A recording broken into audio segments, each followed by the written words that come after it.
المجتمع شكله اتغير، وبالتالي الوعي عند الأهالي زاد، وبقوا يحبوا إن هو ولادهم يتعلموا الكلام ده، ولما بيشوفوا إن الطالب ده بيفرق معاه اللي هو موجود فيه، ولما لقوا أخوه أو ابن عمه أو قريبه ده دخل الجامعة كذا أو أخد منحة دراسية في كذا أو اشتغل في كذا عشان خاطر هو كان عدى بالمراحل دي، فابتدت الناس تشوف يعني قصص نجاح، فبقت حابة إن ولادها يبقوا شبه الولاد دول. آه،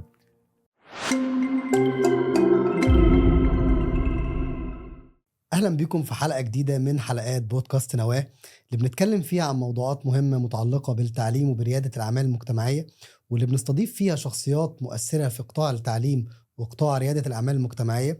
النهاردة عندنا حلقة مميزة لأن احنا بنتكلم عن موضوع كل الناس كانت بتدور عليه، فكرة المسابقات التعليمية والروبوت والذكاء الاصطناعي، وازاي الحاجات دي بتغير شكل التعليم، وازاي المسابقات دي ممكن تغير في حياة الطلبة وتأثر كمان في تغيير مفهوم التعليم جوه المدارس. النهاردة عندنا ضيف مميز معانا، الأستاذ أيمن القباني، رئيس مجلس إدارة الشركة الذكية للحلول المتكاملة والتدريب، ونائب رئيس الجمعية العربية لتكنولوجيا الروبوت والذكاء الاصطناعي. أستاذ أيمن، ازي حضرتك؟ الحمد لله تمام، ايه ازي حضرتك؟ الأخبار؟ كله تمام الحمد لله. أنا سعيد جدا إن أنا مع حضرتك النهاردة، ربنا يخليك، أنا أسعد. ودايما يعني ببقى مبسوط ان انا اقعد مع حد زي حضرتك كده وقبل ما نبدا الحلقه كنت عمال تكلمني عن حاجات جميله جدا ربنا حضرتك يخليك. عملتها والشركه عند حضرتك وكمان الانشطه اللي شاركت فيها. فانا سعيد جدا ان احنا مع بعض النهارده. أنا أسعد، ربنا يخليك، الله شكرا يخليك. في لحضرتك. البدايه كده بنحب يعني اول سؤال بنحب نساله كده للضيف اللي معانا، عرفنا عن نفسك يعني، فانا حابب اسمع عن حضرتك كده بقى، تعريف عن حضرتك. أنا أيمن القباني، بشتغل في مجال التكنولوجي من 93، يعني من يعني تقريبا كام سنة؟ حاجه و30 سنه. حاجة و30 سنة. كنت مدير أول شركة إنترنت موجودة في مصر واسكندرية، يعني كان أول ما ابتدت شركات الإنترنت في مصر كانوا 12 شركة، كان 11 في القاهرة، واحدة في اسكندرية كان اسمها أليكس نت. وابتدينا مجال يعني كنا بنقول للناس في حاجة اسمها إيميل، وفي ويب سايت ويعني تدخل www وتبعت ملف يتشاف الناحية التانية في ساعتها والناس مش مصدقة والكلام ده كله. وعدينا بقى ببداية المرحلة دي، كنا بناخد من مركز المعلومات ودعم اتخاذ القرار في مجلس الوزراء، ومن ابتدينا معاهم الرحلة بداية تعريف الإنترنت في مصر عاملة إزاي، وابتدى بقى الموضوع من 95 96 ابتدت يبقى في بقى الدايل اب وبتاع زيرو ثلاث الاشتراكات بتاعة سبعات الإنترنت والاشتراكات وموجة وبعد والحاجات كده من الجميلة دي. 2002 بقى ابتدى الفري انترنت وبتاع، وبعدين الدي اس ال، وابتدى الدنيا شكلها يختلف شوية. وابتدين من 2005 التدريب الأطفال والشباب على تكنولوجيا المعلومات والروبوتكس، وده برضو ما كانش في حد في مصر خالص ابتدى في المجال ده. ده بدأتها ازاي؟ أه يعني حضرتك قررت فجأة كده ان انت لا تدرب؟ أقول لك، أنا بنتي وقتها كان عندها 3 سنين، وكنت بقعد معاها على الكمبيوتر وابتدي أعلمها حاجات في الأوفيس وفي بتاع، ولقيتها بتتعلم، يعني 3 سنين ولقيتها بتتعلم. فقلت ليه احنا بنستنى على الناس لما تتخرج وبعدين تبتدي تدرس الكلام ده؟ صح. كان طلاب كل المدارس كلهم والجامعات يعني ما فيش فكرة قوية عن التكنولوجي والاستخدامات الحاسب الآلي والحاجات دي. فابتديت اشوف في العالم بره بيشتغل في ايه، ولقيت في كندا في فرانشايز اسمه تكنو كيدز بيعلم الاطفال التكنولوجي. اخدت الفرانشايز ده في 2005، وابتديت اقدمه للشباب والاطفال ونعلم الناس تكنولوجي. وبعدين بعد سنة تقريبا من 2006 ابتدى شفت ان في تكنولوجيا تانية اسمها تعليم بروجرامينج وكده عن طريق روبوتس. في امريكا بيستخدموها، بيدرسوا بيها في المدارس وفي الجامعات وكده. ابتديت اشتريت روبوتس وابتدينا ندخل مناهج التعليم بتاعت الروبوتكس، وابتدينا احنا نديفلوب الكريكولم بتاع التعليم الروبوتكس في مصر يعني في الوقت ده. وكان في بقى مسابقات الروبوتكس، فيرست ليج وليج وبتاع. ابتدينا ندخل المسابقات دي عن طريق مكتبة اسكندرية. كان أول ما ابتدينا المسابقة دي في المكتبة كان يعني أواخر 2005 2006، من 20 سنة يعني. كان في 3 فرق بس في المسابقة دي بيشاركوا مع حضرتك. بيشاركوا في المسابقة وابتدت بقى الدنيا تتطور. وكان طبعًا وعي أولياء الأمور في أول ما ابتدينا في من 20 سنة ما كانش زي دلوقتي خالص. كان يعني طب أنا ليه أعلّم ابني من دلوقتي التكنولوجي وليه إيه الروبوت العربية بالريموت كنترول اللي بتمشي ما عنده في البيت يعني كان الدنيا لسه مش ما واضحة. فيش توعية بالكلام ده. ابتدينا نبذل مجهود إن إحنا نوعّي الناس بإيه أهمية تعليم الأطفال التكنولوجي وكده. فيعني هو بصراحة الفضل لبنتي في المرحلة الأولانية إن أمّا لقيتها ما شاء الله. بتتعلم فابتديت يدخل. إحنا كأول مركز يعني smart integrated solution أو techno kids وtechno future ده أول مركز تعليم تكنولوجي للأطفال والشباب في مصر. وقعدنا كده يمكن 5 سنين لغاية 2010 يمكن والّا حاجة كده. لوحدكم في المجال ده ما ما كانش فيش فيه. حد تاني بيشتغل في المجال ده غيرنا. وكان يعني ابتدينا في الawareness بقى، ابتدينا مرحلة التعريف للأهالي ونروح نعمل ندوات وعلّم ولادكم كذا. ويعني زي نفس برضه الرحلة اللي ابتديناها مع الإنترنت في الأول. دلوقتي طبعًا أي حد لو اتقطع عنده ما بيقدرش الإنترنت يقعد، 5 ما دقايق هيبقى بيلحقش عنده يقعد. مشكلة في حياته. كنا يعني كنت باعمل ندوات في جامعة إسكندرية مثلًا. كنا باعمل حاضرها دكاترة ومعيدين وطلبة والمدرج كان كله مليان وباتكلمهم بقى على الFTP على الsearch والemails والworld wide web والحاجات دي. ومش محتاج إن أنت تدخل المكتبة عشان تعمل توصل لمعلومة من كتاب معين وإن أنت تقدر تبحث فيه على الإنترنت. ومعارضة جامدة اللي أنت بتقوله وأنا ده. باتعامل مع عقليات دكاترة ومعيدين وبتاع في الجامعة. دلوقتي طبعًا الأوضاع الدنيا مختلفة. الأطفال عايشة يعني الناس نقلت حياتها كلها للتكنولوجيا. صح. وده اللي بيحصل معانا دلوقتي يعني في مجال الروبوتكس ومجال الذكاء الاصطناعي وبتاع الحياة كلها بتتغير وبتتنقل. إحنا بنعتمد اعتماد كلي في حياتنا كلها دلوقتي على استخدامات الذكاء الاصطناعي بيحل محل الإنسان في حاجات كتير جدًا. الروبوتكس برّه في مصانع كتير جدًا ما بيدخلهاش بني آدمين، كلها عبارة عن روبوتس. الصناعات الدقيقة اللي حضرتك بتستخدمها كلها الموبايل مثلًا، الموبايل ده ما ينفعش يصنّع البوردات الصغيرة الرقيقة بالchips اللي عليها، بالmicro controller، بالكلام ده كله. ما ينفعش إيد إنسان تعمله، لازم يكون روبوتس. الصناعات التقيلة كلها العربيات والصناعات الخطرة والحاجات اللي تحت المَيّة والحاجات دي كلها روبوتس اللي بتأدّيها. المصانع الأدوية والأغذية كل دي روبوتس كلها بتشتغل، ما روبوتس. فيهاش بني آدم بيدخل مصنع. دي حقيقة. فمين اللي بيصنّع الكلام ده؟ مين اللي بيعمل له صيانة؟ مين اللي بيعمل له program؟ الإنسان. الإنسان. الوظايف الجديدة بالضبط. اللي هي مش وظايف المستقبل، اللي هي الوظائف الحالية دلوقتي.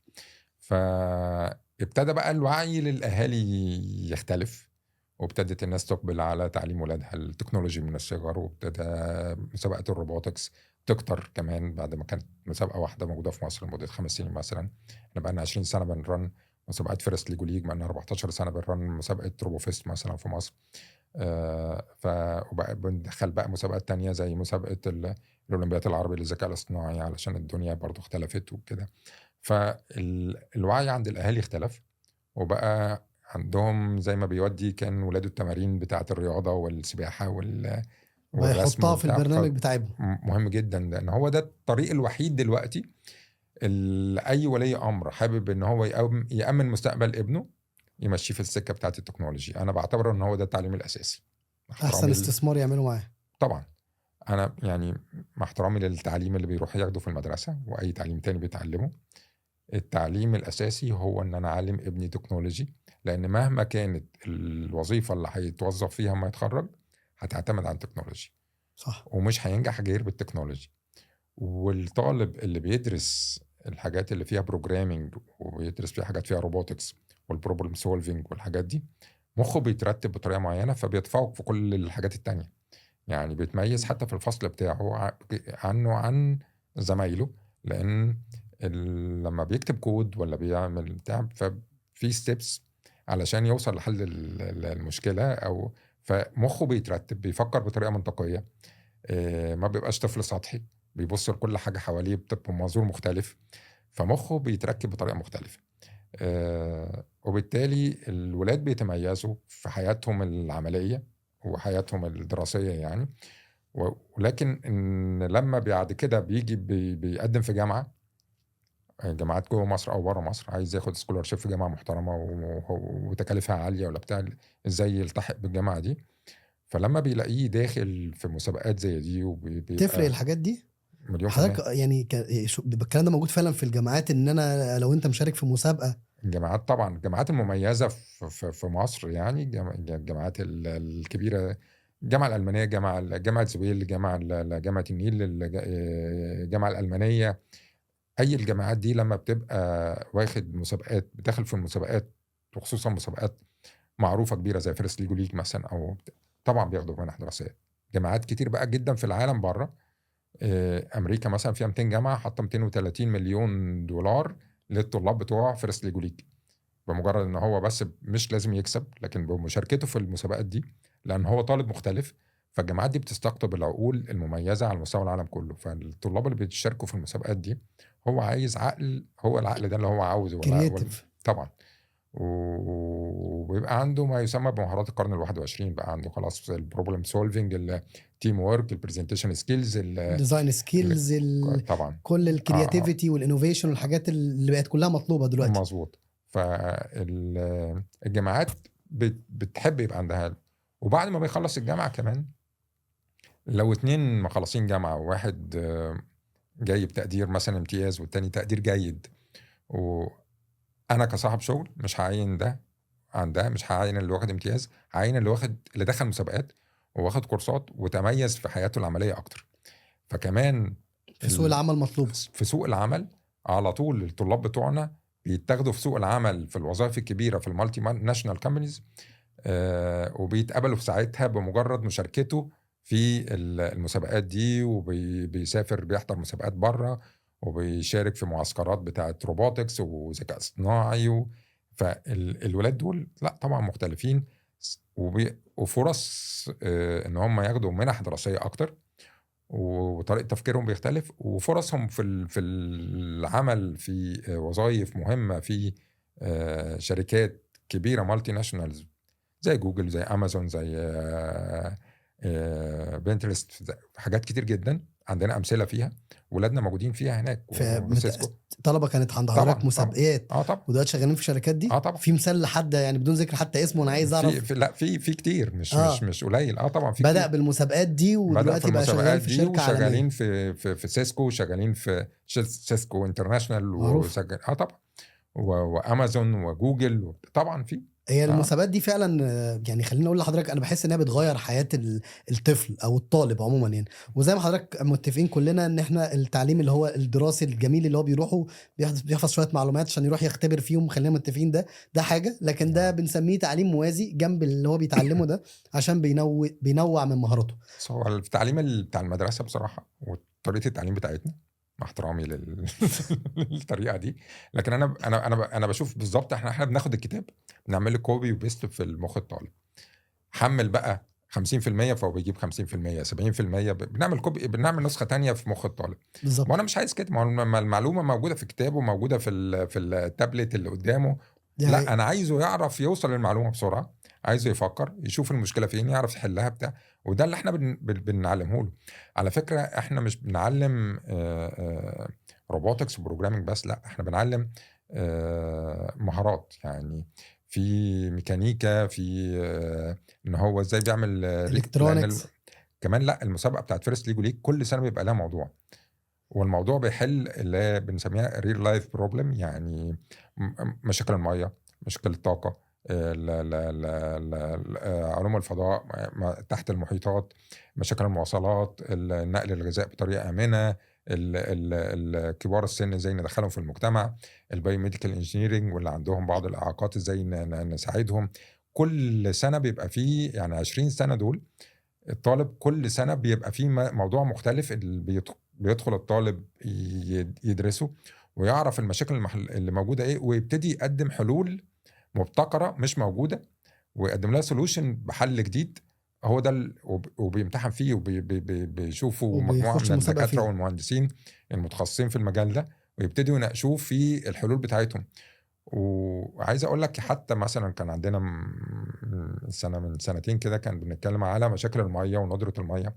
فكان في اطفال 6 سنين من 6 ل 10 سنين مقدمين حلول فعلا. في حلول مبتكره جدا ان هم واخدين من ميه الصرف بتاعه التكييف مجمعينها، ودي ميه مقطره زي الميه مقطرة. بتاعه، وابتدوا يعملوا له سيركريشن ويجمعوها، فالمبنى كله بقى بيشرب بنسبه كام في الميه منها، بيعتمد على ايه. فالتخليق الحلول من اطفال صغيرين ابتدوا يفكروا بطريقه مختلفه، وبيقدموها ازاي للجنه التحكيم، والبرزنتيشن بتاعتهم شكلها عامل ازاي، بتعلمه كمان بقى ولما ان هو يقف قدام اصلا لجنه تحليل وبيعرض ويساله بالظبط. ويجاوب وبتاع، وهو يجاوب، والتاني لو زميله اللي بيتكلم هو لازم يسمع وما يقاطعهوش ويبقى وبتاع. فريق وكل واحد في فيهم ليه دور. دي طبعا حاجات وبنختبر فيهم الكلام ده في ما يسمى بالكور فاليوز او القيم الاساسيه، ان انتوا ازاي بتشتغلوا في تيم ورك، ولها 25% من الدرجات ان هم ازاي بيتعاملوا مع بعض كمان جوه في التقييم. 25% من التقييم على 100% المشروعات دي. طب في 25% على المشروع، 25% على الشخصيه بتاعته، وان هو ازاي بيتعامل في ضمن فريق، 25% على البروجرامينج والديزاين بتاعه، و25% على الماتشات اللي بيلعبها، وبيبقى في مهام معينه بتمثل الموضوع بتاع السنه، والروبوت في خلال 2 دقيقتين ونص بيروح ينفذهم على الترابيزه بتاعت الترابيزه اللي هو المخصصه ليه، الملعب يعني بتاع الملعب اللي المسابقه. معمول. مهم كمان ان احنا نطلع بني ادمين مختلفين بيفكر بطريقه مختلفه، بيحل المشاكل اللي المجتمع اللي بتاعه حواليه كمان فيها. بيشوف المشاكل اللي حواليه. مظبوط. كنت عايز اسال حضرتك، هو انواع المسابقات ايه؟ لان انا بسمع كميه مسابقات كتير قوي وحاجات كتير بصراحه، يعني بحكم شغلنا بنشوف حاجات ممكن تكون ما حدش يسمع عنها، بيقول لك دي حاجه دوليه، وفي حاجات ممكن يكون ليها تاثير. فانا شايف ان حضرتك يعني ما شاء الله، حضرتك يعني كذا منصب، كنت مسؤول عن حاجات ليها علاقه بالروبوت والذكاء الاصطناعي، وعملت كميه مسابقات في مصر وبره مصر. فخبره حضرتك انواع المسابقات ايه اللي بتشتغل على حاجات اللي ليها علاقه بالروبوت والذكاء الاصطناعي للسن ده؟ بس هو في مسابقات بقت في مصر كتير جدا، يعني كتير، وعلى مستوى العالم في مسابقات كتير جدا. يمكن هتكلم عن المسابقات اللي احنا بننظمها. مسابقه فيرست ليج ليج موجوده في 130 دوله على مستوى العالم. في العالم بقى لها 30 سنه، هي اقدم واكبر مسابقه على مستوى العالم عشان نبقى متفقين، واقدم واكبر مسابقه موجوده في مصر. احنا بقى لنا 20 سنه بننظمها في مصر في مكتبه اسكندريه، وبعض السنين نظمناها في قريه ذكيه في وزاره الاتصالات وفي تيك، وسنتين كمان نظمناها في الجامعه البريطانيه في القاهره، وسنه نظمناها في الجامعه الامريكيه في القاهره. على مستوى ال20 سنه دول يعني، وكان بتنظم برعايه وزاره الاتصالات فترات طويله يعني. واقمنا كمان بطولتين 3 بطولات عربيه، 2 في شرم الشيخ واحده في العالمين على مستوى الوطن العربي. سفروا الاولاد هناك بقى هناك. وكان فيها 14 دوله عربيه مشاركه في الناس بتيجي من بره مصر تحضر الفيرست. 14 يعني دولة المسابقه دي معترف بها دوليا، وفي مصر من اقدم المسابقات. 130 دوله موجوده المسابقه دي في العالم كله. الرحله بتبتدي ازاي في المسابقه؟ في كل شهر 6 انا بسافر بحضر تدريب في الدنمارك، في شركه ليجو في الدنمارك. وبنبتدي ناخد التدريب بتاع السنه، وبعدين ارجع نعمل ميتنج في مكتبه اسكندريه. مركز القبه السماوي العلمي هو المسؤول عن تنظيم المسابقه. بنجمع كل المدربين بتوع المدارس ومراكز التدريب اللي موجوده على مستوى الجمهوريه، بنعمل تدريب للمدربين، حوالي 400 مدرب بيتدرب. وبعدين بعد كده هو كل واحد بيروح للمدرسه بتاعته او لمركز التدريب بتاعه. الناس دي حضراتكم قدموا وانتوا سجلتوه وخدتوهم؟ مظبوط. تمام. وبعدين بندرب المدربين ونوزع عليهم الملاعب بتاعت السنه، ويبتدوا هم يروحوا بقى في مركزهم، يبتدوا يشتغلوا مع الطلاب على مدار من 3 ل5 شهور تدريب. دي الرحله التدريبيه، ودي اللي هو اللي بسميه كنز في الرحله، هو ده بقى الشغل كله، الفايده كلها. واحنا بعد كده بناخدهم بنقيمهم وبنحتفل بيهم على الرحله التدريبيه اللي هم اتعلموها. خلال الرحله التدريبيه دي احنا بنبقى على طول التواصل مع المدربين، نعمل كل شهر تدريب برضو التاني لهم، وفي كول سنتر على طول لو في اي حد عنده مشكله بيكلمنا بنحلها له، بيستفسر عن مفاهيم معينه في دي بيشارك فيها ناس اشخاص، ولا مثلا حضرتك تعاقد مثلا مع مدرسه او مع اهالي؟ لازم من خلال مراكز تدريب او مدارس. يعني حضرتك بتعمل مع جهه، فالمدرسه فانا مثلا كولي امر المدرسه بتيجي للجهه دي او للمدرسه بتاعته، بتكون مشاركه معايا، انا بدرب المدربين بتوعها والمدربين بيدربوا ولاده. تمام. وبعدين في مكتبة اسكندرية، واحنا عندنا ثلاث مراحل في المسابقة. فيرست ليجو ليج ديسكفر دي اللي هو المرحلة العمرية من 4 ل 6 سنين، اكسبلور اللي هو من 6 ل 10 سنين، والتشالنج اللي هو من 10 سنين ل 16 سنة.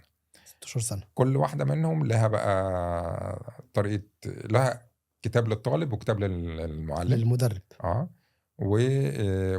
وكل كلاس منهم بياخد فيه ايه، ده على مستوى العالم كله. ففي ستاندرد على مستوى العالم كله، الطالب اللي في مصر زي اللي في اليابان زي اللي في ألمانيا زي اللي في أمريكا، كله بيدرس زي بعضه. تمام. نفس السيشن بتداله يعني ما بنسيبش اجتهاد للمدرب قوي، غير في الحاجات اللي ممكن زيادة بنديله بقى ريسورسز ممكن يبتدي يشتغل من خلالها، يحسن حاجات مع الطالب على مستوى فهم الطالب يبتدي يشتغل ازاي، مستوى المرحلة العمرية برضو بتاعته بيحصل قد ايه من الكلام ده. وبنبتدي بعد كده يوصل لنا نقيمهم، وبعدين يتأهل من عندنا للبطولة العربية، وفي بطولة أوروبا، وفي بطولة العالم بعد كده يعني المسابقات دي على هناك. مستوى مصر، على مستوى الوطن العربي، مظبوط، على مستوى العالم. مظبوط كده. الاولاد في الاخر بقى بعد ما خدوا التدريب اللي هو خدوه وتنافسوا مع بعض وكسب المركز، ما خدوا مراكز على مستوى مصر او الوطن العربي، ايه الجوائز؟ او بتبقى عباره حتى لو الجوائز دي عينيه، بس احب تمام. اعرف. لا، الجوائز هو اولا الجائزه اللي انا من وجهه نظري ان هو اتعلم، ده كده كده، ده كده كده. دي اهم حاجه. يعني ولادي كلهم كانوا عدوا في المرحله دي، ولادي الثلاثه عدوا بالمراحل دي وفرقت معاهم كتير في حياتهم خالص يعني. والولادي المعنويين اللي اشتركوا في المسابقه دول كتير جدا، ألوفات يعني، ولغايه دلوقتي على تواصل معايا، برضو اختلف كتير جدا معايا. فالتعليم هو اهم حاجه اخدوها. صح. الطالب بقى طبعا بياخد شهاده، بياخد ميداليه، بياخد كاس في بتبقى بالنسبه له حاجه بيفضل محتفظ بيها. بس يعني الرحله التعليميه اللي هو بيعدي اكتر بيها حاجه. طبعا يوم المسابقه احنا كل اللي بيروح الايفنت اما بنجتمع معاهم، منظمين، حكام، طلبه بتاع ومدربين، اتبسطوا. احنا بنروح فور فن، بنروح نتبسط وكله يروح مبسوط، محدش يروح متضايق. احنا جايين نحتفل بالولاد، ويمكن بيبقى كرنفال. لو تشوف بقى الصور بتاعت الولاد اشوف شويه لابسين صور كده تحفه طبعا ويونيفورم وبحس ان في منافسه كمان. انا بقيت شفت كمان في البوستات على اللي كانت نازله ان في منافسات بتحصل ما بين المدارس، وكل طبعا. مدرسه بقى، لان برضه متهيألي برضه واحده من الحاجات اللي المدارس بتركز عليها، يقول لك احنا المدرسه بتاعتنا بتكسب في مسابقه فيرست ليجو، مدرستنا بتسابق في المسابقه دي. فدي برضه حاجه قويه كمان للمدرسه، وقويه لولي الامر انه برضه يفتخر بان ابنه الصغير كسب على مستوى مصر وكده. ودي بتبقى حاجه يعني الطلبه كمان عند حضرتك، في طلبه، هل في طلبه من مصر بتتاهل لحاجات كتير كل سنه، وحققنا مراكز كبيره على مستوى طبعا الوطن العربي كذا مره. خدنا بطل عرب، خدنا مركز ثاني، خدنا جوائز على مستوى الوطن العربي، اخدنا جوائز عالميه كتير في بطوله العالم. لا يعني الحمد لله من اول سنه للمشاركه لنا في بطوله العالم واحنا فرقنا مميزه. لا يعني فرقنا مميزه طبعا. الولاد لما كمان بيسافروا بره وبيشاركوا في المسابقات، الممتع بالنسبه لنا اكتر البطولات العربيه، بتبقى فيها الولاد بيكونوا صداقات ويعملوا ثقافات، تبادل ثقافات كمان، تبادل ثقافي عالي. لكن لما كمان بنسافر بره بقى بنشوف الولاد اللي من هم صغيرين متربيين على تكنولوجي مختلف وعلى يعني عادات مختلفه، بتشوف العالم كله بيفكر ازاي وكده. الولاد بيروحوا بني ادمين، بيرجعوا بني ادمين تانيين مختلفين تماما. اكيد تماما. فالثقافه كمان والخبره اللي بيكتسبوها من الحاجات دي برضه كبيره جدا، سواء في مسابقه فيرست ليج او في المسابقه الثانيه بتاعه روبوفيست دي بتنظمها جامعه لورنس تكنولوجيكال في ميشيغان. دي ستيم، دي مسابقه في مجال التكنولوجي روبوتكس، من اجمل المسابقات اللي موجوده برضو على مستوى العالم كله. بقى لنا 14 سنه بننظمها في مصر. السنه دي هننظمها مع مكتبه اسكندريه في شهر 9 اللي جاي ان شاء الله، وبتاهل لبطوله العالم في ميشيغان. وكل سنه بيسافر الفرق بتاعتنا بتشارك في البطوله العالميه. سن كام؟ من سن كام دي بتبتدي من سن 6 سنين لمرحله الجامعه، فيها حوالي 7 قطاعات مختلفه. كل مسابقه بيبقى لها موضوع مختلف كل سنه. زي ايه مثلا موضوع؟ كانت على السياحه، عن الاثار، عن بتقولوا لهم احنا عايزين نشتغل على مثلا على السياحه، مظبوط. فيطلعوا بحلول. تمام. والروبوت كمان نفسه في مثلا مسابقه اسمها بريد. في البريد دي الروبوت بيبقى كله على شكل مثلا اهرامات، يعني اللي عامل بقى برج ايفل، اللي عامل كل حاجه، وبيقدم الروبوت بتاعه بيبقى شكله مختلف، في الاكزيبيشن، في الارت بالروبوتات اللي بترقص اللي بتغني اللي بتعمل الكلام ده. ف وفي سينيور وفي جونيور في كل مسابقه كمان في مراحل عمريه مختلفه، فحوالي 7 قطاعات مختلفه لها طريقه تحكيم وروبريكس مختلفه. وكمان المسابقه دي بتخلينا نروح نعمل معسكر صيفي في جامعه لورانس تكنولوجيكال ده في ميشيغان. والشباب بيسافروا مع حضرتك؟ السنه اللي فاتت كان معايا 52 طالب من مصر، قضوا اسبوعين في الجامعه هناك. مسؤوليه كبيره قوي يا دكتور. السنه دي 85 واحد طالعين ان شاء الله، ما شاء مسافرين يوم الله. 6 يوليو ما شاء الله. لمده 3 اسابيع بيدرسوا هناك، بيقعدوا في الجامعه 3 اسابيع في الدورمز بتاعت الجامعه، بيدرسوا كلهم اعلى تكنولوجي في العالم، دكاتره الجامعه اللي بيدرس لهم، اقامه كامله في الجامعه. مش عايز اقول لك المتعه والاستفاده من اللي الطلبه دي بياخدوها. احنا خلاص يعني في قفلنا بتاعت السنه دي ان شاء الله، معايا 85 واحد مسافرين ما شاء الله. لمده 3 اسابيع من يوم 6 يوليو. السنه اللي بعدها كمان ان شاء الله يبقى عندنا 200 واحد بيسافر او حاجه واكتر كده. اصلا يعني. يعني كان يعني اللي قدموا عشان يسافروا معايا حوالي 380 واحد، بس اللي اخدناهم يعني السنه دي 85 واحد المسافرين بيهم. ده رقم كبير اصلا. ده طبعاً. مسؤوليه حضرتك طبعاً. بتسافر بعدد ما شاء الله. بيبقى معايا طبعا مشرفين كمان انا فاهم هناك، اكيد. وهناك بتبقى مسؤوليه الجامعه كامله للجامعه يعني، سيفتي عالي جدا والجامعه الكيرنج بتاعها والاهتمام بيهم فوق ما تتخيل. بيبقوا عاملين ازاي، بيكونوا واخدين منحه دراسيه هناك، وبتدي لهم كمان لو حبوا منحه يكملوا في دراسيه الجامعه يكملوا جوه الجامعه. بيدي لهم 50% خصم 50% خصم في الجامعه. وكمان ان هم بيشوفوا لهم شغل جوه الجامعه، لو اللي حب يكمل هناك يعني بيدي له 50% خصم، وبيشغلوا جوه الجامعه خلال الدراسه ب $12,000 في السنه. فيعني ما شاء الله. لا هو برضه بتوفروا خلي بالك هو للولاد بيعمل كده بتوعنا. عشان خاطر عارف ان الولد ده او البنت دي مظبوط دماغهم كويسه. مظبوط. فوارد ان في شاب من دول يعني انا ليا صديق ليا كان معانا كنت في مدرسه تعليم فني، فكان معايا صديق اسمه محمد علاء اصغر مني بكام دفعه. محمد ده ما شاء الله برضه دخل مسابقه. محمد ما شاء الله جات له منحه في الجامعه، وبدات الجامعه يعني بدات تستثمر فيه، وبعد رجال الاعمال دعموه كمان، حياته اتغيرت. فانت بتتكلم النهارده ال 85 واحد دول لو 5 منهم مظبوط. انا هقول 5 بس، انا هقول واحد اتقبل وخد منحه، بان ان هو بيوفر، بان ان هو شكله حياته هتتغير ازاي. وده كمان هيرفلكت كمان على بلدنا، وهيرفلكت كمان على سمعتنا كمان، ان في حد مصري في جامعه واخد منحه. الناس دي انت معاك حضرتك احب الكريم. اقول لك لا، المعدل اعلى من كده بكتير يعني. ال 85 دول اكتر من نصهم بياخدوا منح في ازاي؟ طبعا. الولاد دول بيبقوا مطلوبين في العالم كله، ان هو ازاي ياخد منحه، سواء في اوروبا او في امريكا او حتى في الجامعات جوه مصر. لا طلبه بيبقوا مميزين في الانترفيو، في السي في بتاعهم اللي بيقدموه لمرحله التقديم على الجامعه، بيفرق كتير جدا جدا يعني.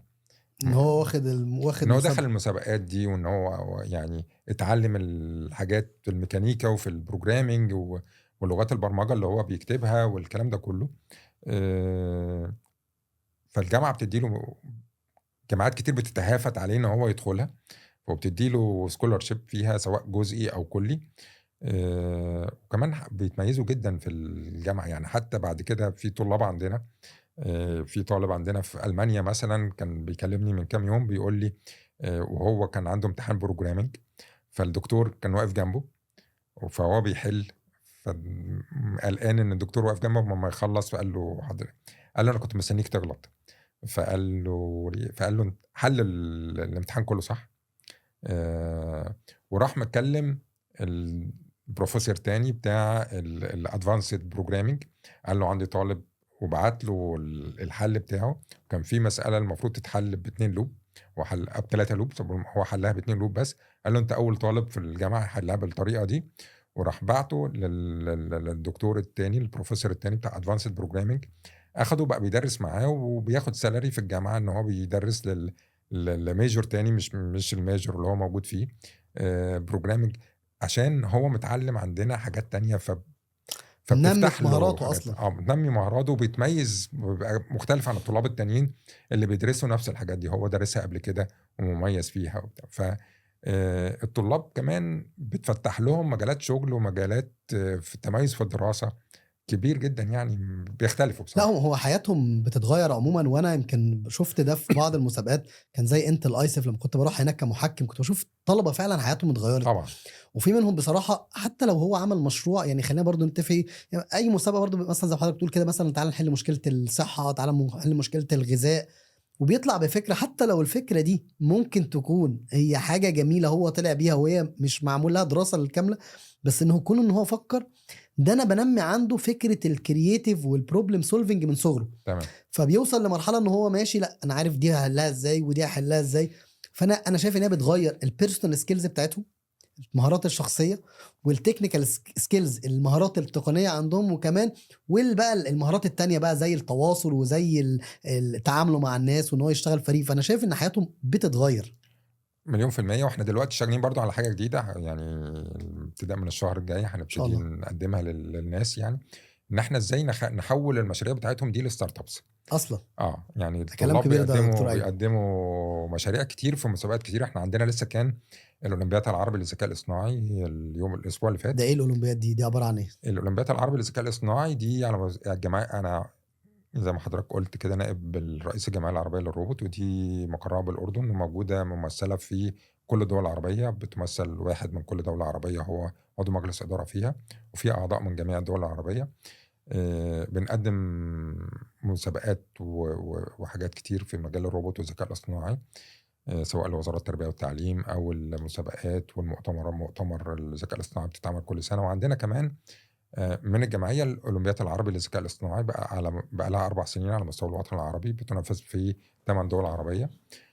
بقى لنا سنتين بننظمها في مصر بالتعاون مع جامعة العالمين الدولية. الأسبوع اللي فات كان عندنا تاني سنة، يعني نهائيات بتاعة المسابقة. احنا بندرب الولاد أونلاين على 5 محاور من محاور الذكاء الاصطناعي لمدة 3 شهور، وبعد كده بنعمل لهم ماراثون ومسابقات، يعني مسابقات بيدخلوا كفرق وكأفراد في الأولمبياد دي. زي هاكاثون كده هاكاثون، تمام. هاكاثون. وابتدوا فيه كان عندنا 440 مشروع مختلف في الامبيدد سيستم وفي الماشين ليرنينج وفي الكودينج والسايبر سيكيورتي. فالمشاريع دي محتاجين برضو ان احنا نركز عليها. فيها مشاريع تحفة وممكن نغير مستقبل الولاد، وان هو يكمل بقية حياته في التخصص ده.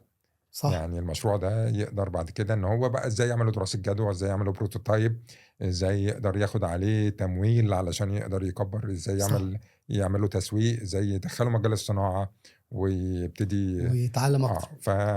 وبتعلموه كمان بقى مهارات ريادة الاعمال عشان خاطر يحول الفكرة بتاعته دي مظبوط. هو ده اللي لشركة احنا او هنبتدي لستارت نعمله، اب. ان احنا هنعلم انتربرينورشيب لمدة 3 شهور تانيين، ان هو بعد كده كمان يطلع بقى بالفكرة بتاعته دي لمشروع يبتدي منه بداية حياته. يعني ما يخلصش الموضوع على المسابقة اللي احنا بندخل فيها، سواء فيرست ليجو ليج او روبوفيست او ايسف او ميلست او كل المسابقات الساينس فير وكده اللي بيقدم فيها مشاريع، لكن كمان يكمل والمشروع ده يبقى احد مسارات مستقبله. دي حاجة كويسة جدا كمان، لان حضرتك بتتكلم دلوقتي برضه على، احنا بنتكلم على جين زد، مظبوط، اللي هو الجيل اللي انا شايف منه حاجتين. انا شايف ان الجيل ده طريقه انا اشتغل تقبله، على الفا باي ذا واي، والفا كمان، ما هو جين زد والفا كمان. القصد ان بتكلم طبعا هنا على جين زد، وده اكتر في الشريحه. انا شايف حضرتك برضو بتشتغل معاهم بنسبه كبيره جدا، يعني ان الاولاد دول طريقه تقبلهم للمعلومه مش بالطريقه التقليديه اللي احنا كنا بناخدها. وطبعا بنشوف في منهم طبعا ما بيشتغلش على نفسه وما بيطورش على نفسه. فانا شايف لما الاولاد دي كمان بتتعلم ان هو يفتح ستارت اب ولا يفتح بيزنس، ولا حتى لو هو عمل مشروع بيبيع حاجه بسيطه واونلاين، ولا بيحل مشكله، الاولاد دي قد يكون ان ممكن يكون عنده حل.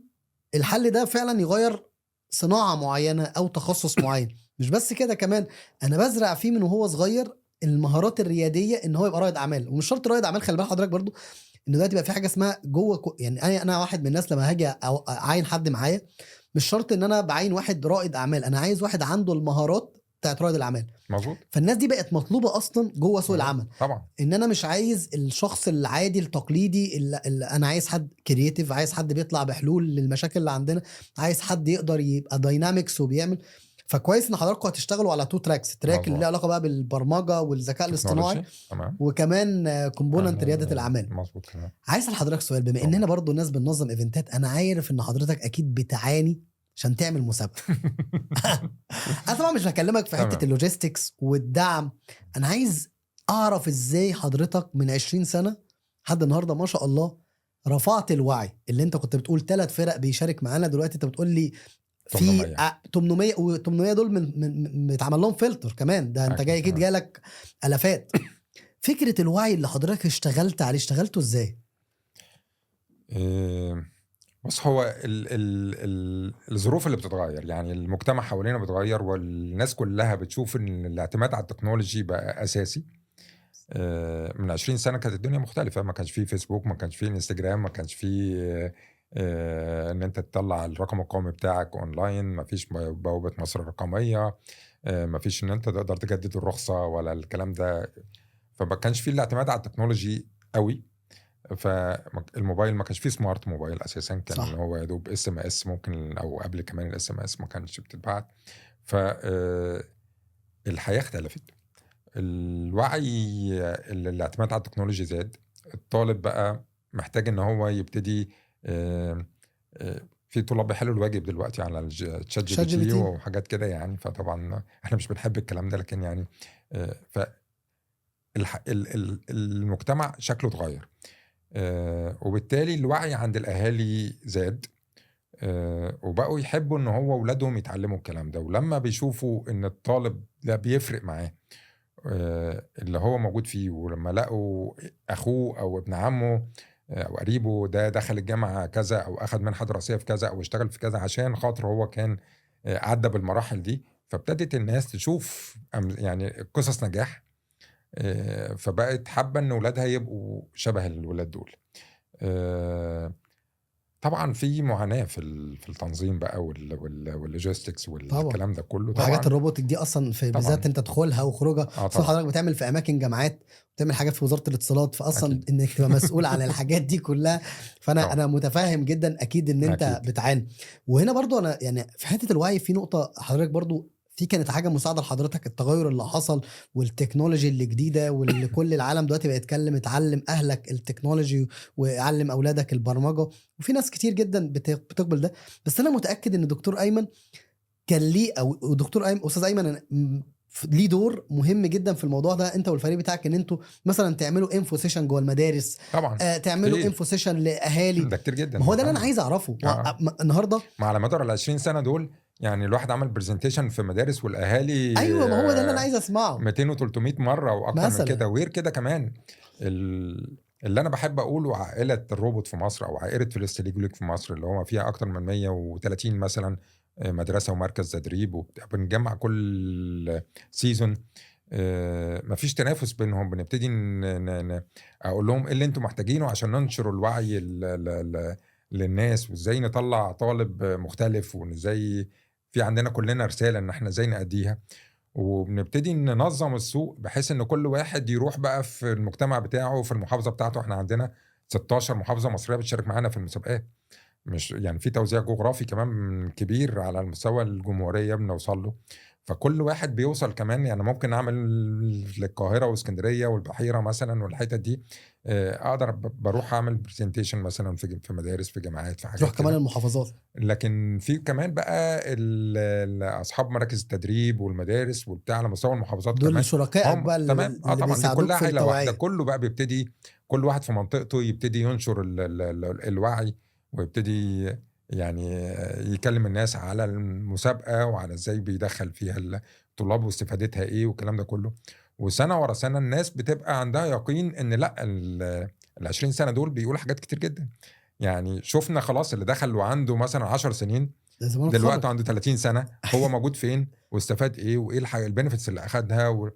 عندنا اولياء امور كانوا طلاب معانا واولادهم دلوقتي واولادهم موجودين في المسابقه، فاحنا خلاص شفنا المخرجات بتاعت المسابقه شكلها عامل ازاي، مش بقى لها سنه ولا سنتين لسه، لا.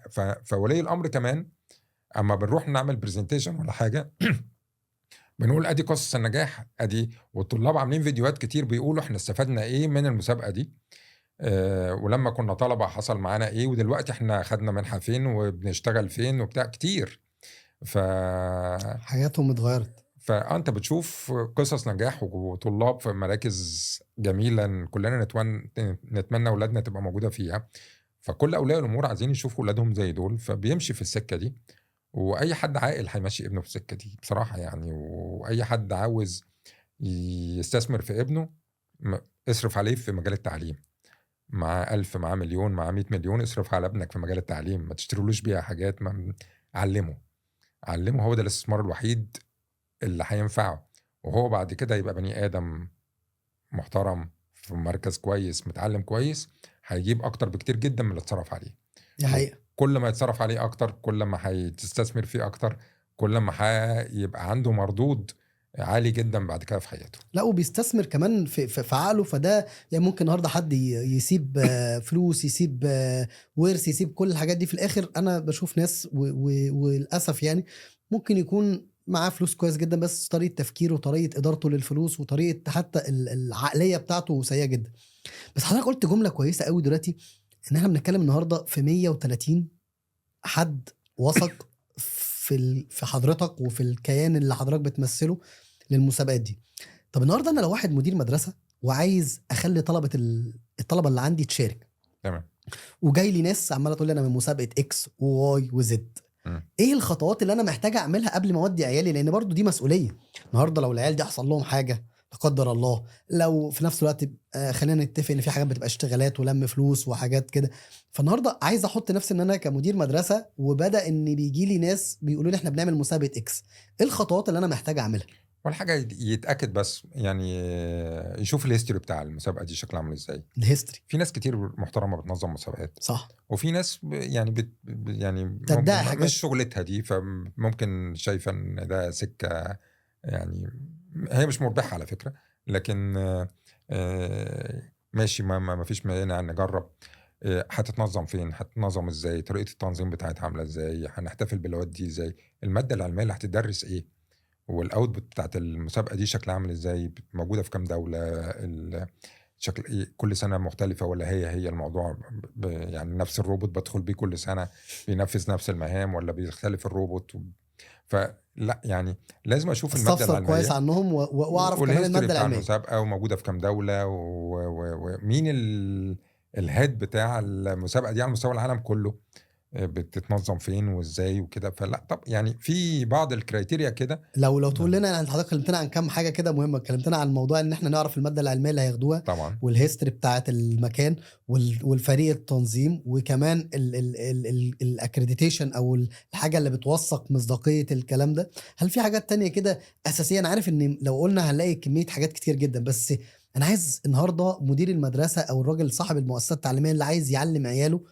هو برضه في نفس الوقت من كتر ان هو بيتعاقد مع اكس او واي او زد، مع احترامي طبعا في اسامي زي حضراتكم واسامي ناس تانية معروفة، بس في نفس الوقت ممكن تكون حضرتك مش هتغطي مصر كلها، انت بتغطي مصر كلها، بس في نفس الوقت بيجي واحد هنا او بيجي واحد هنا. فحضرتك اتكلمت في كام نقطة كويس. هل في نقط تانية محتاجين انا بالنسبة لي كمسؤول عن عملية تعليمية او كراجل اداري في مدرسة وهاخد قرار اتعاقد في مسابقة ولا لا، هل في حاجة غير اللي حضرتك قلتها محتاج اركز عليها وانا بختار المسابقة اللي هيشارك فيها اولادي؟ هو يشوف الهيستوري بتاع المسابقه دي في مصر عامل ازاي، وعلى مستوى العالم عامل ازاي، يعني دي بقى اهم قد شيء. ايه، ومين اللي بيديرها، والسنين اللي فات كان عندهم مشاكل ولا لا، ولا يعني علشان ما يحرجش نفسه كمان مع اولياء الامور يعني. ففي مسابقات كبيره محترمه موجوده سواء احنا او غيرنا بينظمها.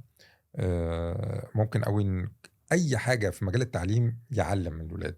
مصر فيها 25 مليون طالب، 25 مليون طالب دول يعني راس مال بشري كبير، طبعا محتاجين يعني نستثمر فيه. اكتر من 1000 واحد شبهي كده ينظم مسابقات علشان ينفع نغطي الكلام ده كله، ونوصل للطبقات اللي غير قادرة ان هي تشارك. وفي طبعا دور للدولة، وموجود بقى دلوقتي في اشبال مصر الرقمية وحاجات تانية كتير، ان هو يوصل للناس اللي هي يعني غير قادرة.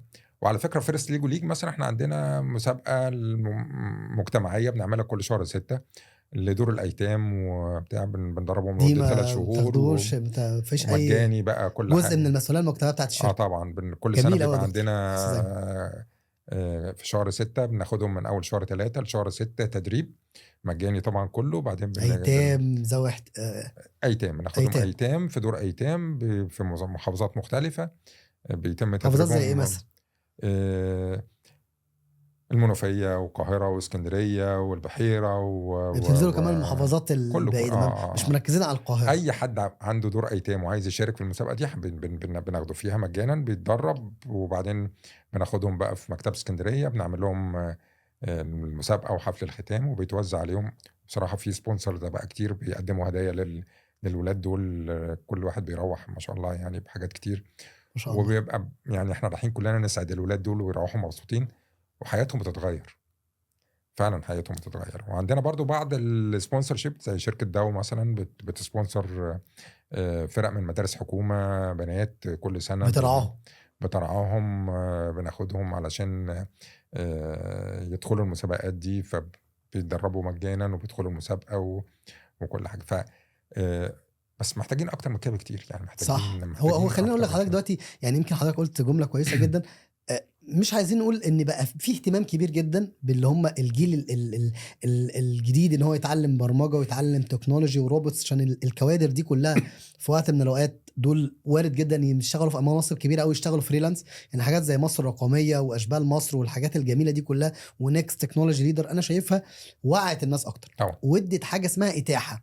النهارده دايما كنا بنشوف ان كل حاجه مركزه على القاهره واسكندريه والجيزه، تمام. بدأ دلوقتي لا، فيه اهتمام بالصعيد، فيه اهتمام بالدلتا، فيه اهتمام بالمحافظات المختلفة. فإقبال الناس ده مهم جدا، ساعد كمان على نشر الوعي الموضوع ده. طبعا جزء الشركات، انا طبعا واحد من الناس، انا شايف وكنا لسه حتى بنعمل حلقة عن الموضوع ده، انا بسميها الاستثمار المجتمعي. يعني دلوقتي العالم بيتغير من مفهوم المسؤوليه CSR او الكوربريت سوشيال ريسبونسابيلتي للاستثمار المجتمعي. تمام. انا النهارده لو هشارك في تعليم الطلبه دول الايتام ان هم يتعلموا صناعه معينه ولا تخصص معين، لو اتعلموا الحاجات دي هو في الاخر ممكن ما يضطرش ان هو يبقى في بطاله، فبالتالي هيرفلكت على حياته وعلى حياه اللي حواليه. في نفس الوقت كمان هغير عقليته، فممكن هقلل من نسبه الجريمه او نسبه ان تحصل مشاكل. وفي نفس الوقت كمان انا كشركه، لو انا شايف ان كل شركه جزء الكوربت لازم تركز. لازم يعني جزء الدعايه بتاعه، الفلوس اللي بتحط في الدعايه دي ما نعمل بيها خدمه مجتمع. خلي بال حضرتك حاجه، هو دلوقتي حتى الشركات انا بقيت مبسوط. يعني الاول كانت الشركات بتيجي تعمل ايه؟ خلينا نتكلم صراحه، يجيب شويه منتجات من الشركه عنده يوزعهم في ايفنت ويروح ياخد الصوره وينزلها. انا شايف ده من واحد اشتغلت سبونسرز كتير مع كذا سبونسر، ده الموديل دلوقتي ان الناس بقت تقول لك انا عايز اعمل لونج تيرم بارتنرشيب معاك. انا النهارده بتعاون مع حد زي حضرتك عشان خاطر اعمل كذا مسابقه واعلم ناس اكتر، بس انا هنا عايز اعلم مثلا الغير القادرين. ما انت برضو المسابقه دي انت ما ينفعش تعملها. خلينا متفقين، انت بتتكلم في لوجيستكس وتيم واوبريشن وماركتنج ودوكيومنتيشن وبراندنج، لا وبنستورد الملاعب من بره، وطبعا قصه لا انا عارف يعني ايه مسابقه وفاهم. الله يعينك يعني ده كله. فانا شايف ان القطاع الخاص لا لازم يبقى ليه دور اكتر، واكتر حاجات نهتم بيها اكتر هو جزء التعليم. لان النهارده ده الاستثمار اللي بنعمله في الكلام ده، طلعنا بقى من فكره نجيب شويه حاجات ونديها للناس، لا احنا عايزين نعلمهم. فانا متفق معاك تماما جدا ان كل الشركات، ومبسوط جدا طبعا ان حضرتك بتقول في شركه من الشركات بتدعم حضرتك دايما وبتدعم المسابقات بتاعت حضرتك بشكل مستمر، دي حاجه كويسه. فنتمنى ان زي ما يبقى في شركه زي كده لا يبقى في 10 مع حضرتك. وانت بقى حضرتك النهارده تيجي والله دي الطلبه الغير قادره، دي المدارس اللي طبعا المدارس الحكوميه بيبقى عندها معاناه ان هي تشارك في حاجات زي كده، فنوصل لعدد مستفيدين اكتر. فدي نقطه كويسه. عندي سؤال لحضرتك النهارده. انا اب وعندي بنت او ولد عندهم 4 سنين، وشايف العالم كله علم ابنك البرمجه. انت بتعلمش ابنك البرمجه ليه؟ بيحصل لنا ضغط كبير، او في حاجه زي انا بعتبرها فومو، اللي هو انا خايف ان حاجه تفوت ابني او بنتي. طب النهارده عندي اوبشن ان انا اعلمه، ادخله مسابقه، ودي حاجه كويسه جدا ولاين. بس من خبره حضرتك وتعليمك في اماكن كتير جدا في الجزء ده، شايف الاب او الام يعملوا ايه مع ابن او بنت عندهم 5 سنين وشايفين في بوادر ان هو ممكن يبقى حابب مجال الكمبيوتر او البرمجه او الروبوت، يعمل ايه؟ بص، هو اولا المسابقه دي الغرض منها ايه؟ المسابقه الغرض منها التعليم. تمام. فيعني المسابقه دي يعني انا بدخله عشان يتعلم مش عشان يكسب وعشان بتاع، لا خالص يعني. فهم يهدوا على نفسهم كده. ولي الامر اللي عنده 4 و5 سنين ابنه ده، ولسه عنده رحله طويله لغايه ما ابنه يوصل 16 سنه ويدخل جامعه. فالرحله دي من اول 4 أو 5 سنين لغايه 16 سنه، دول عنده 11 12 سنه، ابنه يتعلم فيهم، ياخد كورسات، يدخل مسابقات، يعلمه على قد ما يقدر، كل شهر يدخله حاجه مختلفه. احنا مثلا عندنا في تكنو فيوتشر عندنا 300 منهج مختلف بيغطي من اول 3 سنين لغايه 17 سنه. ف لو ممكن كل شهر يبقى فيه كورس مختلف، سواء دخل مسابقه او ما دخلش مسابقه. في اولياء امور لا، انا عايز اعلم ابني وما مش عايز احطه تحت ضغط ويدخل مسابقه ويكسب ولا يخسر ولا بتاع، انا عايز اعلمه بس.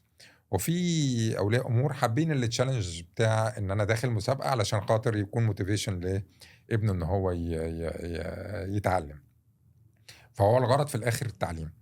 وكل اللي اتخرجوا مش يعني دخلوا بعد كده جامعات وكده، لو تيجي تسالهم سنه كذا لما دخلت المسابقه خدت جايزه ايه، مش هيبقى فاكر الجايزه، بس هو فاكر ان هو اتعلم ايه. فاي ولي امر عنده اطفال صغيرين يحطهم على اول الطريق، وهم هيمشوا، يروح بس لاي مركز تعليمي كويس محترم، سواء تكنو او بره تكنو. في حاجات حكوميه بقت موجوده دلوقتي في الاماكن زي مكتبه مصر العامه، مكتبه اسكندريه، لا، حضرتك مكتبه قلت اسكندريه في مركز القبه السماويه العلمي بيقوم بدور رائع بصراحه جدا يعني. ده في في اسكندريه. اسكندريه في القاهره كده في اماكن حكوميه ممكن تبقى وبيقدم دعم طبعا لقطاع كبير، وبيقدم خدمه، هو مكان غير هادف للربح يعني، وكل القائمين عليه بيقدموا كواليتي عاليه جدا في التشغيل.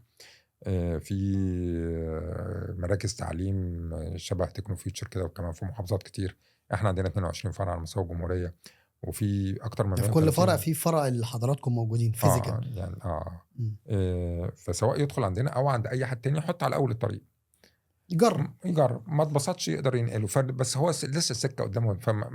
انا بلاقي اولياء الامور دايما مستعجلين على الموضوع ده والدنيا هتمشي معاهم وابنه هيتميز. وبعدين خلي بالك، احنا حتى جوه التكنولوجيا هيبقى عندنا تراكس مختلفه كتير، في اللي بيحب البروجرامينج، في اللي بيحب الميكانيكا، في اللي بيحب الارت والجرافيكس والحاجات بتاعت الويب ديزاين والحاجات دي، في اللي بيحب الالكترونكس، في اللي بيحب الكيمستري والفيزيكس.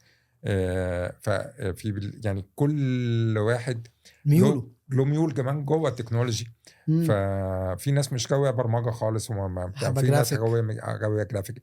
ففي البنات لها ميول، في الولاد لها ميول. فيسيبوا جوه وعلى حسب ميوله ايه. المفروض المراكز اللي هي قوية، عندها خبره وقويه وعندها مناهج كتير مختلفه، هترسم له حاجه اسمها رود ماب، يعني خريطه الطريق. تعملوا ده عند حضراتكم؟ خريطه الطريق. ابنك بعد فتره معينه، انت ابنك جوي كذا، فاحنا هنرسم له خريطه الطريق لغايه ما يوصل الجامعه، هياخد ايه وياخد ايه ويدخل ايه السنه دي ويدخل السنه الجايه، وهكذا يقدر يكمل في الطريق ده. بس يعني اهدى على ابنك، يهدى على ابنه ويحطه في مكان كويس يستأمن ابنه عليه. يختار مكان كويس يتعلم فيه، يستأمن ابنه عليه ويحطه في المكان ده. ولو في حاجه مدرستك بتشارك فيها برضو رائع، لو في مدرسته بتشارك فيها وعنده حتى افتر سكول اكتيفيتي او سمر كامب او حاجات كده او ميدير كامب، الكلام ده كله يدخل ابنه فيه اي حاجه حلوه، ويدخلوا ولادهم كمان. يعني احنا مثلا عندنا طلاب كتير بناخدهم بينظموا المسابقات، فبرضه خدمه المجتمع او مسؤوليه المجتمع، بس كمان خدمه المجتمع. هم بناخدهم بيدربوا يعني الغير القادرين، او بيدربوا الايتام والكلام ده. لا، كمان بيكونوا فولنتيرز في حاجات تانية كتير، سواء منظمين، سواء حكام، سواء يعني بيقوموا بدور مختلف كمان. فالفولنتيرنج والخدمة المجتمع والتعليم اللي هم بيتعلموه، الثلاث حاجات دول في السي في بتاعهم بيفرق كتير، وهم سواء بيشتغلوا او بيقدموا في مرحلة الجامعة يعني. لا، ده انا شايف برضو يعني ان حضرتك برضو لخصت كده شوية حاجات، ان اولا يهدى مع ابنه ده، دي مهمة جدا. عشان فعلا انا بشوف برضو دي نقطة بلاقيها، ان ناس معيش عيالهم حتى في ضغط. يعني هو النهاردة الولد ده انا شايفه، الولد اللي بيروح المدرسة ده هو عايش في ضغط، تمام، صح. وشايل شنطة فوق ظهره وبيروح وبيجي، ايا كان بقى بنتكلم عن مدرسة خاصة او دولي، ايا كان هو عايش في بيئة ضغطة.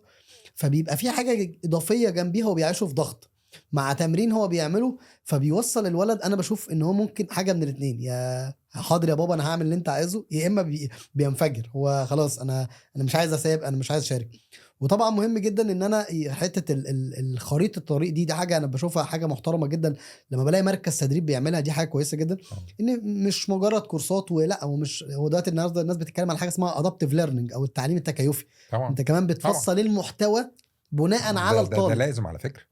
ده قصه يعني. كنا طبعا لسه بنتكلم مع دكتوره زينب خليفه استاذتنا، فكانت بتتكلم ان العالم دلوقتي رايح على الادابتيف ليرنينج. لازم فالنهارده اللي مش هينفع الكورس اللي انت بتقدمه عند حضرتك طبعا في الشركه زي اللي بتقدمه في شركه تانية ده في العالم نفس كله بيتكلم دلوقتي على كل واحد ياخد التعليم اللي يناسبه، اللي يناسبه. وكل مخ مختلف عن التاني. بالظبط. وما ينفعش الكتاب المدرسي بيدرس الاتنين قاعدين على ديسك واحد والمفروض ان الاتنين يستوعبوا نفس الكلام استحاله. خالص. ده طريقة تفكيره مختلف عن طريقة. علشان كده برضو احنا بنبتدي في حاجات بنبتدي نعمل لها زي اي كيو تيست مع دراسة ميول، علشان نقدر ناخد من دكتور بتاع سايكولوجي. الريبورت بتاعه، نبتدي نبني عليه الولد ده يمشي في اي سكه. فبترسم له الطريق بتاعه عشان نديله ما يسمى بالتعليم التكيفي. بالظبط. الحاجه اللي هو تناسبه بالطريقه اللي هو ينفع يفكر فيها ويبدع بالظبط. فيها. وممكن يبقى هو على فكره مبدع وشاطر وعنده صعوبات تعلم في حاجات معينه، دي ده نقطه كتير، تانية. ده بتقابلنا كتير. طبعا. وبنعرف هو متميز في ايه، واهاليه مش بيصدقوا ان هو فعلا بقى عرف يمشي في السكه دي، وهو عنده صعوبات تعلم في حاجات تانية، علشان هو عرف يمشي بنفسه في السكه اللي هو بيحبها. انا عايز اقول لحضرتك ان في ناس كبار وبيتخرجوا وبيكتشفوا بعد كده ان كان عندهم صعوبات تعلم وهم صغيرين، وكان اهاليهم مش معترفين بالكلام ده. والناس دي بعد الكليه ممكن بيبقى متخرج من هندسه طبعا وطب وصيدله والكليات اللي بيقولوا عليها كليات قمه، وفي الاخر اصلا بيطلع يقول لك لا انا اصلا انا دخلت الحاجات دي وكان عندي معاناه ان انا طبعا. وهو متخرج طبعا. يعني متخرج. فدي نقطه طبعا مهمه جدا. للاسف كمان ان الاهالي مش بتحب تعترف بصعوبات التعلم اللي عند اولادها. بالظبط. وكتير عندهم صعوبات تعلم في فروق فرديه اصلا، ده مش بايده، ده داخله ربنا. ده احنا اكتر يعني حاجه كنا بندرسها في الكليه حاجه اسمها ومراعاه الفروق الفرديه بين الطلاب.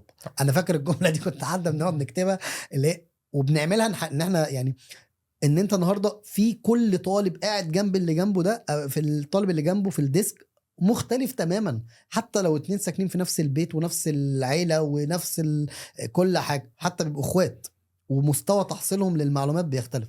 فمهم جدا طبعا ان يبقى انا كأب اراعي الفروق اللي عند ابني طبعا. والمكان كمان برضو اللي بيدرس لحضرتك اللي زي حضرتك او غيرك بيراعي الفروق الفرديه، ما يعايدش العيال في قوالب كده تعليميه يخشوا فيها وخلاص. هو ما يسمى بالبروجكت بيز ليرنينج او التعلم عن طريق ده المشروع ده بيبين كمان فروق كتير. يعني احنا عندنا كل حاجه الطلاب بيدخلوا بيبقى عندنا الكورس عباره عن مشروع الولاد هيشتغلوه، وفي الاخر بعد 16 ساعه المفروض يبقى هو ده المخرج بتاعهم او البروجكت اللي هم عاملينه. هو عنده مصنع بينتج حاجه معينه فيها مشاكل، فهيحل المشكله دي ازاي، فبيصنع ايه، او بيصمم روبوت علشان ينقل حاجه معينه، او يلعب باسكت، او يعمل يعني بيبتدي يبقى عنده مشكله ويبتدي يشتغل عليها لغايه ما يوصل، ومن خلال الكلام ده بيتعلم.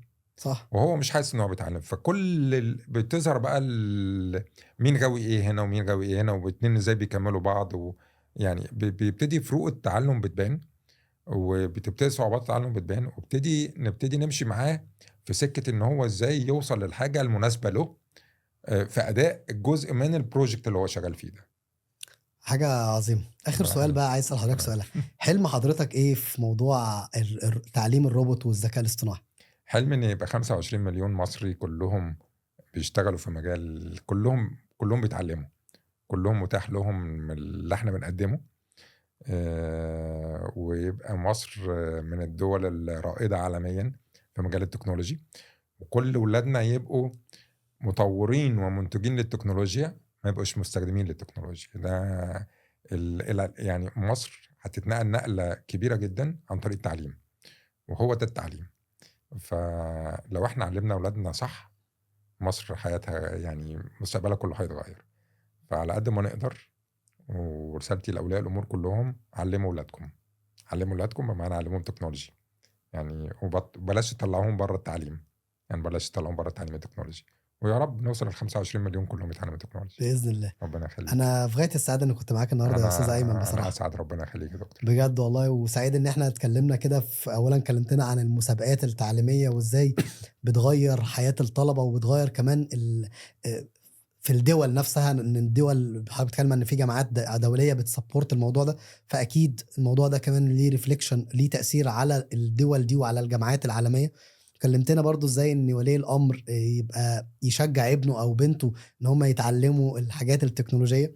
واتكلمنا كمان بقى على انواع المسابقات، لان في ناس كتير جدا بيبقى مش عارفه ايه اشهر المسابقات. طبعا فيرست ليجو من المسابقات اللي عالميه فعلا معروفه. فانا سعيد جدا ان حضرتك كنت معانا النهارده، ربنا يخليك. وبشكرك. وطبعا يعني بختم الحلقه كده ان احنا بنشكر طبعا كل اللي كانوا اللي هيسمعونا والناس اللي شايفانا. وبشكرك طبعا استاذ ايمن، رئيس مجلس اداره الشركه الذكيه للحلول المتكامله والتدريب، ونائب رئيس الجمعيه التكنولوجيا الروبوت والذكاء الاصطناعي، وكمان متخصص بقى في مجال التكنولوجيا الروبوت والذكاء الاصطناعي. ويعني انا كنت سعيد جدا النهارده كنت مع حضرتك. وطبعا لو في اي استفسار عند اي حد يقدر يبقى سيبه لنا في الكومنتات، او ليه امور ناس محتاجه تعرف المسابقات بتاعت حضراتكم. يعني طبعا اول ما ننزل باذن الله الحلقه كمان نحط اللينكات بتاعت حضراتكم عشان الناس تعرف اكتر عن المسابقات وعن حضراتكم يعني، ودي حاجه تسعدني. وبشكر طبعا كل اللي بيسمعونا وتابعونا بشكل مستمر، ويعملوا لايك للفيديوهات وسبسكريبشن. ولو في اي استفسار ابعتوا لنا وهنكون معاكم بنتجاوب باذن الله. شكرا لكم. الف شكر يا دكتور. شكرا لحضرتك. شكرا.